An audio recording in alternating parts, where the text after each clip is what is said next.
Students, this is lecture 1, segment 3. Hope you've all understood the topics of segment 1 and segment 2.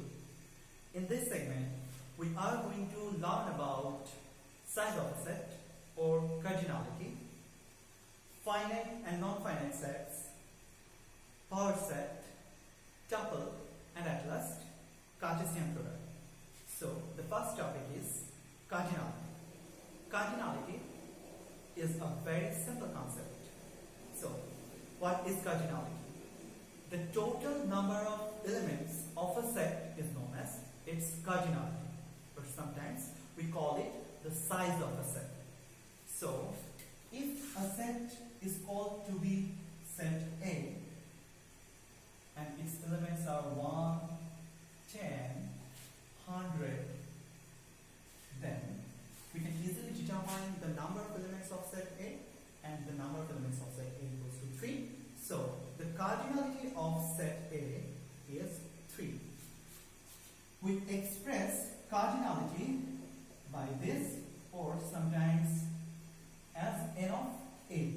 So, here cardinality of A equals to 3.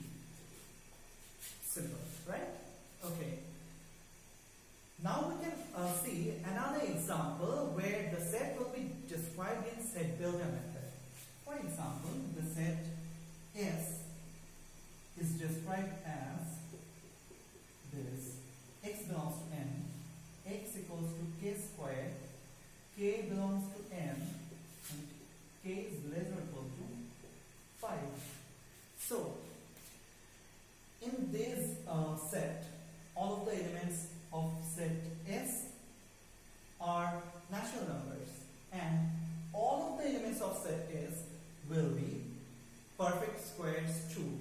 And there are some conditions for k as well. K less or equal to 5 and k belongs to n as well. So, how can we determine the cardinality of set S? So, you might suggest that why don't we express this set in tabular format and start counting all of the elements. In this case, since the upper limit is low, that means 5, so the simplest way will be to express this set in tabular format and then start counting all of the elements. So here, S equal to, okay, let me ask you something again. From where the k value starts, I mean, if I ask you, k's lowest value will be 0 or 1, many of us will get confused because sometimes it's confusing whether a natural number starts from 0 or 1. But as we know, natural numbers are those numbers which are positive integers. So, 1 is the lowest positive integer. So, the k value must start from 1. So the natural number starts from 1. So the first k value will be 1. So the x value will be 1 squared, then 2 squared, 3 squared, 4 squared, and 5 squared.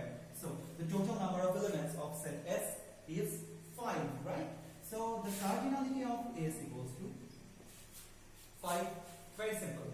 Another question. For example, set A again. Okay. Let's make it something else. Set B.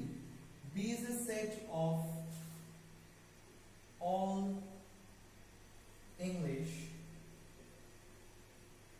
alphabet. So, what will be the cardinality of B? The cardinality of B will be, yes, 26. As we know, there are 26 letters in English language. So, the cardinality of set B will be 26. Now, all of the examples we have gone through were easy, right? Now, I'm going to give you a comparatively more interesting problem which you will think about pausing this video. Okay? Yeah. So, the problem will be like this. X is a set where x belongs to n. That means all of the elements of x are natural numbers. X is divisible by 4 or 6, and x is less or equal to 256. Right? Okay, so many of you are thinking that this is a problem, this is an easy problem, but and some of you may suggest that why don't we just express this way in tabular format and count all of the elements of x and determine the cardinality of x.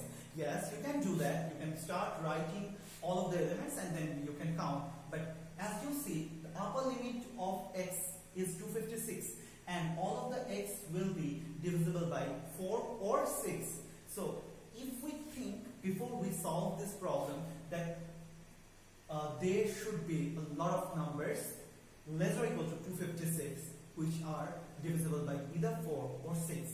So if we start writing all of them one by one, it will take a little more time and it will be a little bit difficult for us. So can we have another smarter approach? So you will think about it and pausing this video, when you get your answer, you must check your answer by counting the exact possible elements of x, right? Okay, do it yourself. Now we are moving towards the next topic since we know what cardinality is. So depending on cardinality, a set or sets can be divided into two types, finite and non-finite sets. Finite and non-finite sets. So what is a finite set? Simply, when the total number of elements of a set is limited, then the set is called a finite set. So the elements of a finite set are limited. So we can determine the cardinality of a finite set, right? So if we see an example, for example, K is a set where the elements are 1, 2, 4, 5. So in this set, we can easily determine the cardinality of K, that is 4. So the cardinality of set K is 4. That means the number of elements are limited and we can determine the cardinality. So K is a finite set, right? K is a finite set. So in other words, we can say that the finite sets have always a starting point and an end point as well, right? Here the set starts and here it ends. Okay, so now we know what is a finite set. Let me ask you something. Is P a finite set or not? Yes, since the total number of elements of P is 3, that means it is a finite set. So now comes non-finite set. So as we know about finite set, we can also define non-finite set as well. Something opposite to finite set, right?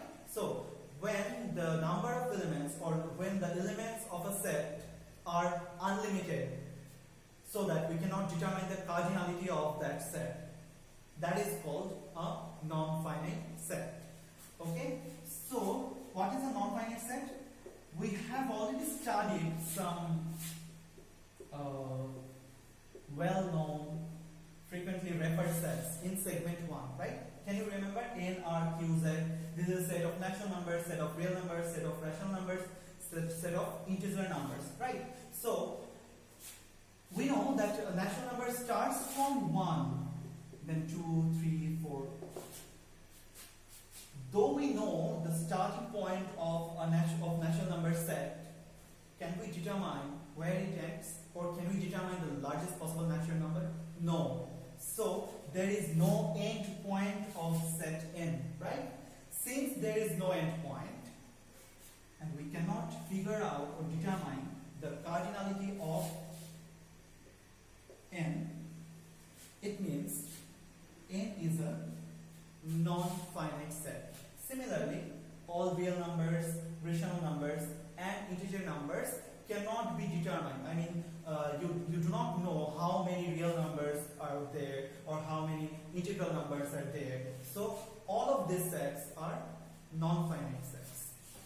Okay, now we know about the finite and non-finite sets. So let us discuss on the new topic, power set. So what is a power set? Okay, power set is a set that contains all of the subsets of a set under consideration. I repeat, power set is a set that contains all of the subsets of a set under consideration. So we can have an example here. For example, set C has 1, 2 as its element. 1 and 2. Okay.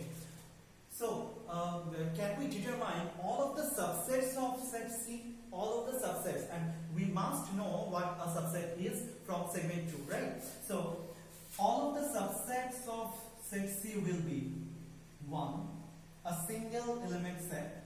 This is a subset of set C. This is a subset of set C2, and set C itself is a subset of C, right? And as we can remember, in the last segment we studied empty set, and empty set is always a subset of any set. I repeat, empty set is always a subset of any set. So an empty set must be a subset of C2 since there is no element in it, right? So there are 4 possible subsets here, and from the definition of power set, we express a power set of C like this. Power set of C equal to this. Is it written correctly? No. Because as we can remember, we start a set using a curly brace, right? So here the sets are the elements, right? So we usually start a set with curly brace, then we write down all the elements and separate them using comma, and we close it with another curly brace, right? So power set is a set of sets. Set of sets. That's why we put 2 curly braces here. I mean, it looks a bit different, but we always forget to put this curly braces. So we shouldn't commit this fault again. So this is how a power set is expressed, right? So we can see another example here. For example, set D is A, B, C. So we have to determine the power set of set D. So we'll start by this. Power set of D is, at first there will be A, B, C. All of them are subsets. A, B, B, C, A, C. Okay? And the set D itself is a subset, right? And at last there will be an empty set, right? So this is the set of all subsets of set D. That means this is a power set. Okay, we will have another example just to figure out something really interesting. So this is set E, and for example, this is a set of color and single element set. Power set of E will be, as we know, there is only one set like this, one single set, and another one is empty set. So this can be the only 2 possible subsets of set E. So power set of E equals to this, right? So now let's see, in set E, when there is one element, there is only one element, the cardinality of power set of E equals to cardinality of power 1, 2, right? There are 2 elements. Okay. In case of set D, there were 3 elements, and the cardinality of power set of D was 1, 2, 3, 4, 5, 6, 7, 8. right? 8. Okay. And here C had 2 elements, and the cardinality of power set of C were 1, 2, 3, 4. 4. Okay. Can we just rewrite all of this cardinality like this? 2 to the power 1, 2 to the power 3, 2 to the power 2, that is 2 squared, right? So we can see here that when the number of elements is 1, the cardinality of power set of this set is 2 to the power 1. When the number of elements is 2, the cardinality of power set is 2 squared. When the cardinality of the main set is 3, the cardinality of the power set is 2 cubed, that is 2 to the power 3, right? So from this we can assume that if the cardinality of set X equals to n, can we claim that cardinality of power set of X will be 2 to the power n? Right? For 1 it was 2 to the power 1, for 2 it was 2 to the power 2, for 3 it was 2 to the power 3. So if the cardinality of X is n, the cardinality of power set will be 2 to the power n. And yes, this is true, and we have just observed it. We haven't proved it, we have just observed it. We can prove it when we will be studying counting and combinatorics, and yes, it has a fantastic proof, and I'll appreciate if you try it yourself, that why should this always happen when the cardinality of a set is n, the power set's cardinality is 2 to the power n. So you will have to remember this to solve many problems in future, and we will see the proof in some of our next lectures. Okay, so thank you. That is the end of power set, but we can solve a few problems too. Okay, let's solve another problem. If the cardinality of if a set is A and the cardinality of set A equal to 12, then can we claim that power set of A's cardinality is 2 to the power 12 according to this lemma, right? This formula, we can claim that power set of A has a cardinality of 2 to the power 12. Okay, now the topic is tuple. Before we go into the discussion of tuple, let's have an example of set. For example, S is a set where the elements of S are 3, 5, 8. According to the definition of set, we can rearrange these elements as well.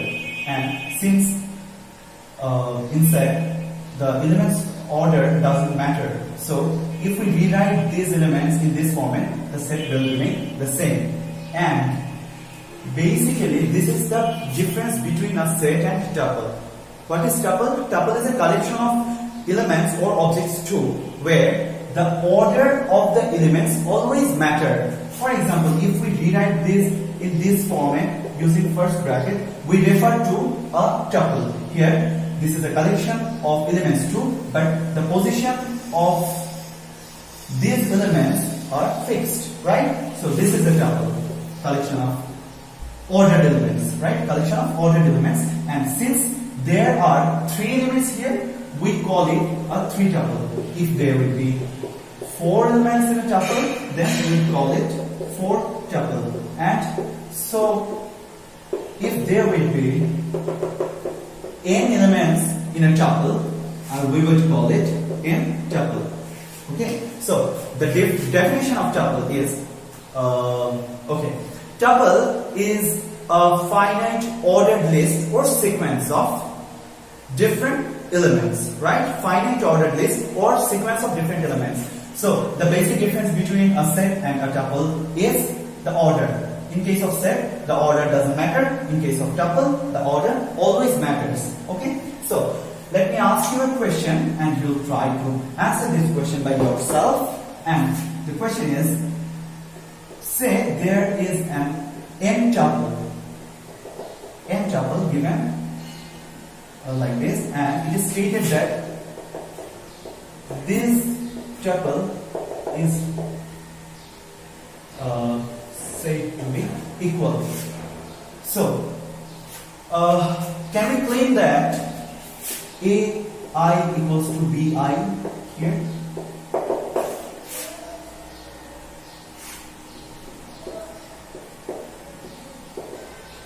Okay, this is a very easy question. For example, we can see that there are n elements in the first tuple and there are n elements in the second tuple, and all of the elements position is fixed, right?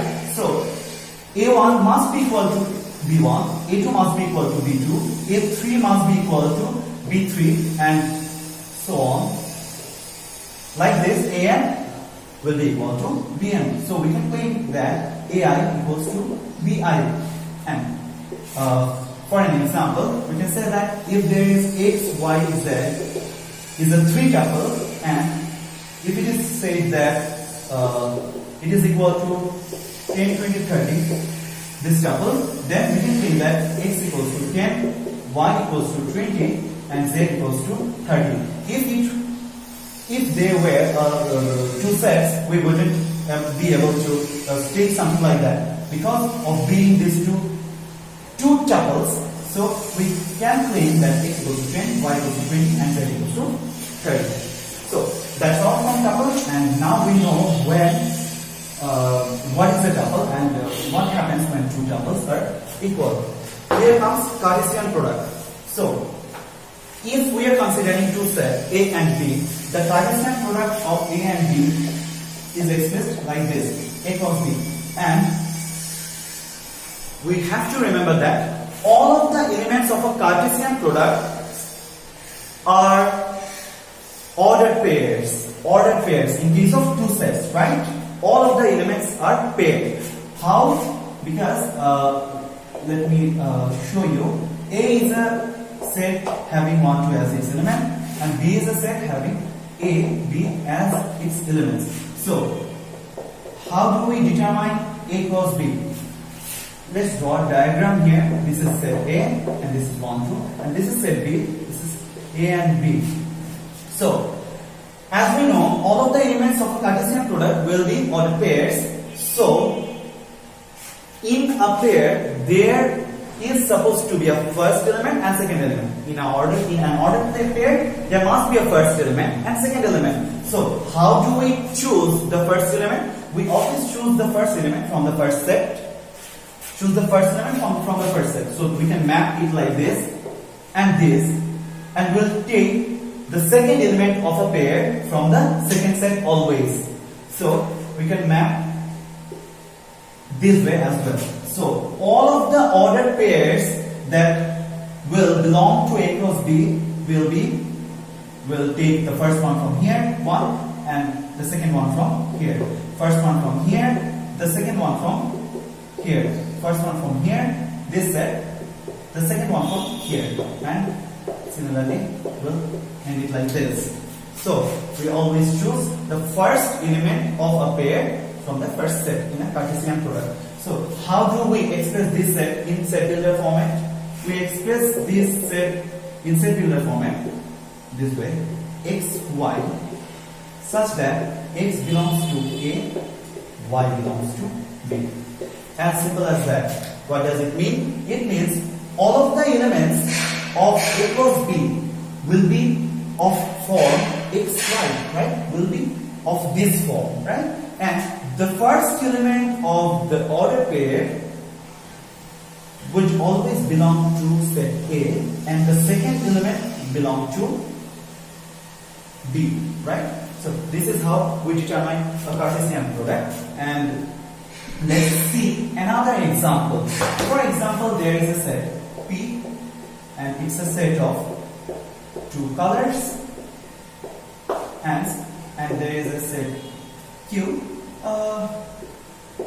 It's a set of a number. So how do we determine P cross Q?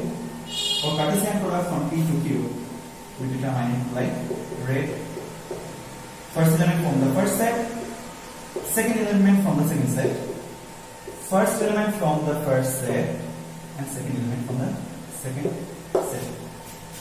As simple as that, right? So now we can define Cartesian product. For two sets, Cartesian product is a multiplication of two sets which form a set of all ordered pairs.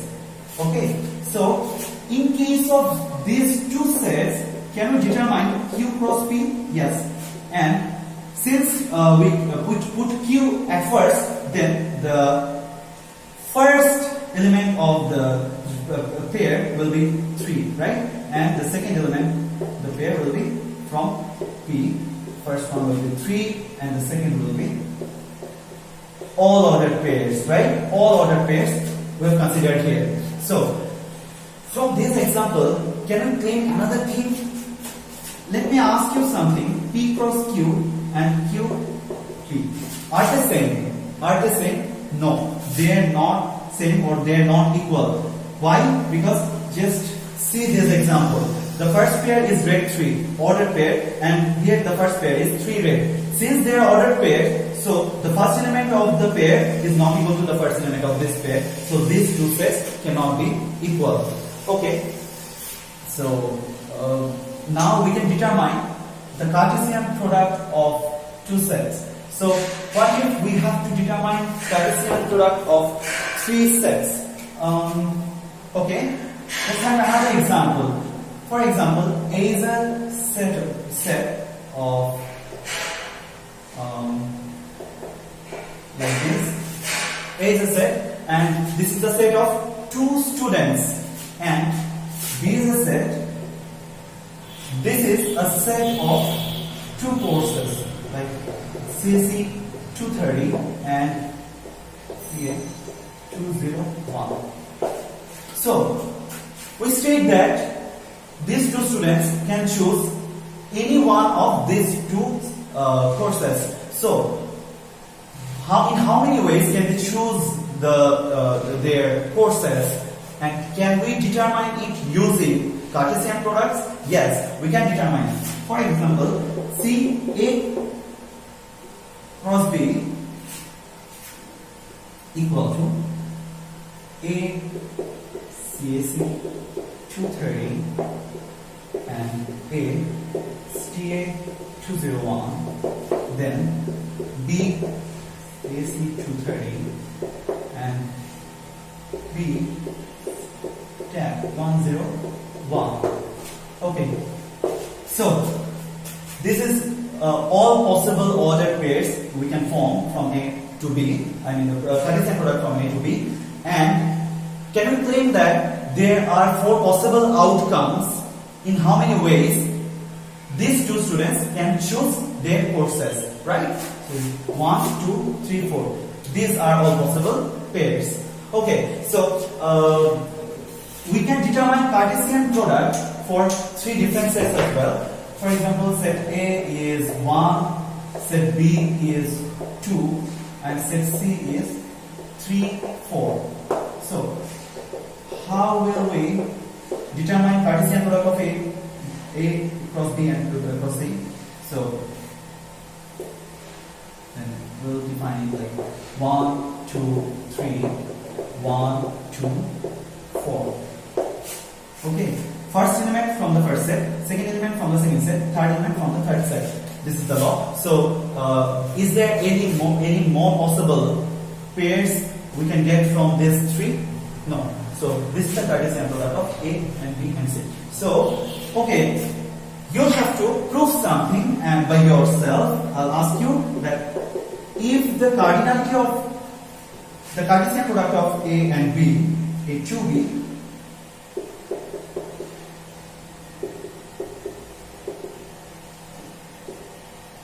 then can we claim that cardinality of A cross B or A into B equal to cardinality of A into cardinality of B? Can we claim that? Try to prove it yourself, and you can also prove it yourself when if these holes or not. Okay. So that's all from Cartesian product. Thank you. This is the end of segment 3.